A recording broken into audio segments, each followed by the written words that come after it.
Mistakes के बारे में बताने जा रही हूँ जो आप प्रिपरेशन फेज में कहीं ना कहीं कर रहे होते हैं लेकिन आपको पता नहीं चल पाता है और फाइनली एग्जाम में आपको प्रॉब्लम होती है ना। अगर मेरा रिजल्ट हो जाएगा तब क्या होगा, मेरे रिलेटिव्स कितने खुश होंगे, मेरे घर के लोग कितने खुश होंगे और जो लोग ताना दे रहे थे उन लोगों को भी एक आंसर मिल जाएगा।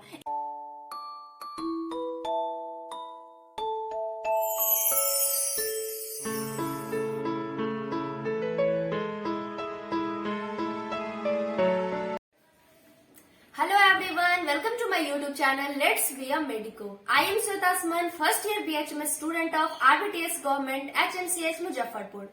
आज मैं आप लोगों को ऐसे मिस्टेक्स के बारे में बताने जा रही हूँ जो आप प्रिपरेशन फेज में कहीं ना कहीं कर रहे होते हैं लेकिन आपको पता नहीं चल पाता है और फाइनली एग्जाम में आपको प्रॉब्लम होती है। तो चलिए जानते हैं कौन कौन सी ऐसी मिस्टेक्स है जिसको आपको अवॉइड करना है। सबसे पहला, बार बार बुक को चेंज करना।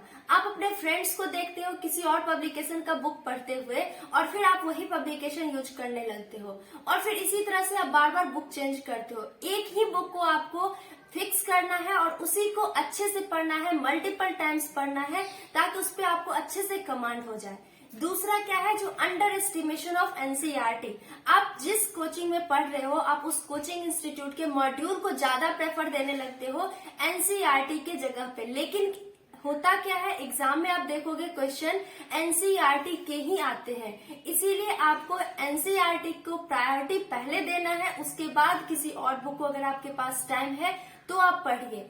तीसरा जो आता है पॉइंट वो है थ्योरी के साथ ही आप क्वेश्चन प्रैक्टिस नहीं करते हो। थ्योरी आज एक चैप्टर मान लो आप पढ़ लिया, उसी टाइम आप उसका क्वेश्चन सॉल्व कर लो। इससे क्या होगा, आपका जो जितना भी थ्योरी का फॉर्मूला पढ़े हो या फिर जो भी पढ़े हो वो भी रिवीजन हो जाएगा अच्छे से। लेकिन अगर आप उसको छोड़ दोगे तो फिर क्या होगा, वो भी रह जाएगा। अगले दिन दूसरा थ्योरी आप करते जाओगे लेकिन उसका क्वेश्चन आप प्रैक्टिस नहीं हो पाएगा। नेक्स्ट पॉइंट आता है जो लैक ऑफ रिवीजन। रिवीजन नहीं करना सबसे बड़ी गलती है। आप रिवीजन अच्छे से करो। अगर आप रिवीजन नहीं करोगे तो एग्जाम में जो क्वेश्चन आएगा आपको लगेगा सब क्वेश्चन देखा हुआ है, पढ़ा हुआ है, लेकिन आप एक किसी भी पर्टिकुलर आंसर को कंफर्म नहीं कर पाओगे, सही आंसर नहीं दे पाओगे क्योंकि आपको रिवीजन अच्छे से नहीं हुआ रहेगा। इससे पढ़ा हुआ चीज भी आप गलती कर सकते हो। नेक्स्ट पॉइंट जो आता है वो पॉइंट जो है वो क्या है, नेगेटिव चीजों को बार बार आप सोचते हो। जो अगर मेरा रिजल्ट नहीं हुआ तो क्या होगा, मतलब नेगेटिव थॉट आने लगता है रिजल्ट को लेके। अगर नहीं होगा तो घर वाले क्या सोचेंगे, मैं रिलेटिव्स को क्या बताऊंगा, इस सब में सोच के क्या होगा, आप टेंस्ड हो जाते हो बहुत ज्यादा और फिर पढ़ाई में आपका एफिशिएंसी जो होता है वो कम हो जाता है। अगर आप पढ़ना ही चाह रहे हो तो पढ़ने टाइम ये सोचो ना, अगर मेरा रिजल्ट हो जाएगा तब क्या होगा, मेरे रिलेटिव्स कितने खुश होंगे, मेरे घर के लोग कितने खुश होंगे और जो लोग ताना दे रहे थे उन लोगों को भी एक आंसर मिल जाएगा। इसीलिए जब भी पढ़ो अपने आप में पॉजिटिव रहो, बी पॉजिटिव होकर के हमेशा पढ़ाई करो। नेक्स्ट पॉइंट जो आता है, आप पढ़ाई के टाइम में एक्सक्यूजेज बनाते हो उसको बंद करो क्योंकि एक्सक्यूज बनाने से किसी दूसरे को कुछ भी होने वाला नहीं है। लॉस होगा तो सिर्फ और सिर्फ आपका लॉस होगा।